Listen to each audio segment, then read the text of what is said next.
Emma Walker was born and raised in Tennessee. She was known for her kind and pleasant personality. She was overachieving and wanted to be a neonatal nurse. She was very good in cheerleading, which saw her as the only freshman to make it onto her high school cheerleading team in 2014. During her freshman year, she met a boy named Riley, who was 2 years older than her and on the school's football team. And they fell in love. On the outside, they seemed perfect together, but Emma's parents quickly noticed that Riley was possessive. He wanted nothing to do with Emma's friends, and he also didn't want Emma to spend time with her friends. He was controlling with what she wore, and he would go to her work and spend hours waiting for her to finish her shift.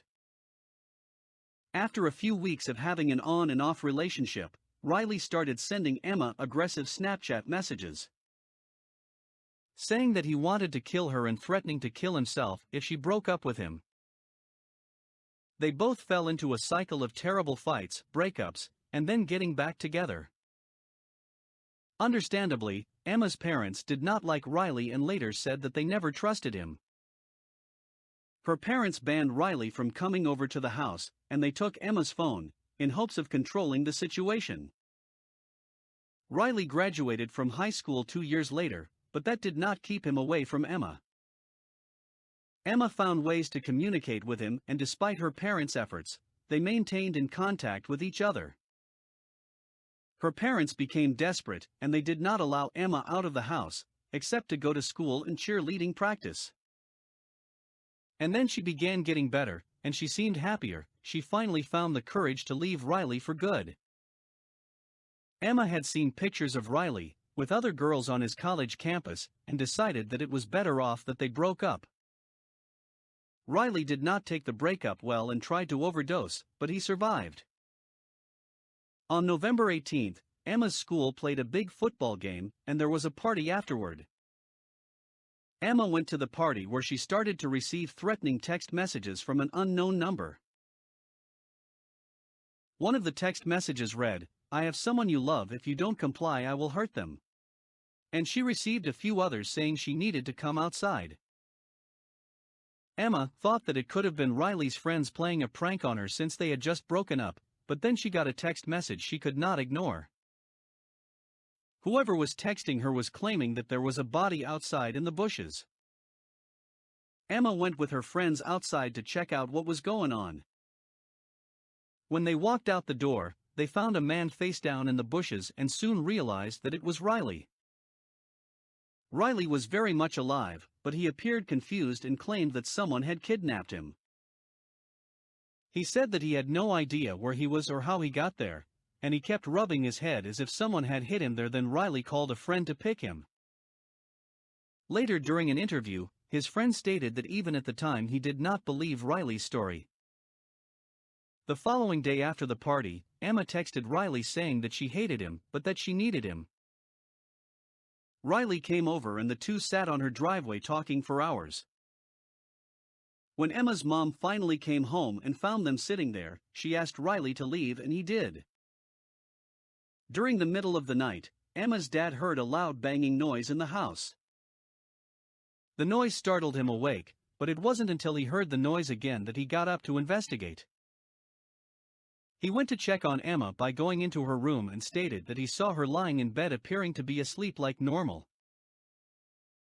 At 6 a.m. later that morning, Emma's mom went into her room to wake her up for school, but she would not wake up. The mom shook her leg, looked at her face, and checked for a pulse only to discover that Emma did not have one. Absolutely frantic, Emma's mom dialed 911. At first the paramedics thought Emma had tried to commit suicide by overdose. It wasn't until the detectives showed up at the crime scene that they noticed a hole in her bedroom wall. They realized that someone had shot a gun twice through the hole and found both bullet holes in the wall. It was apparent to the detectives that whoever shot twice knew exactly where her room was and where her bed was located. When the investigators began asking her friends if there was anyone who would try to harm Emma, Riley's name kept coming up.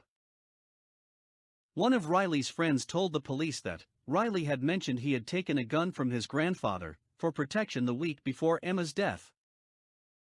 Because he feared for his life, and by the following morning Riley was considered a person of interest. During the police interview, Riley refused to use Emma's name and would only refer to as the girl. The police also noticed how emotionless and detached Riley was. And it certainly did not help that the story he told the police regarding where he was the night of Emma's death made very little sense. After the police interviews, two of Riley's close friends decide to help the police because they were convinced that Riley had killed Emma. They went to his house with mics and cameras that were given to them by the police to try and get him to confess. While they were all sitting around talking, Emma came up in the conversation, but Riley continued to deny having anything to do with her murder. Towards the end of the conversation, Riley asked his two friends to help him get rid of the gun he had. His friends tried to convince him that he would not need to get rid of the gun if he didn't do anything wrong. But Riley insisted. The three of them got in a car and started to drive to a nearby river with the gun in the car.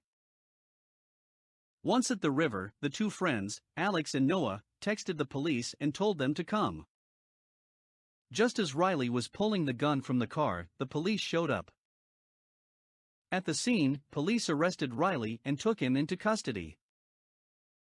He was later charged with first-degree murder and 6 felonies after his trial in 2018. Despite her parents' best efforts to keep her safe, Emma's life was cut short by her ex-boyfriend on November 21, 2016, when William Riley Gall shot her in her own bed. Riley is now serving a life term with the possibility of parole after a long 51 years. For more crime stories, please like and subscribe to my channel. Thanks for watching and stay safe. Goodbye.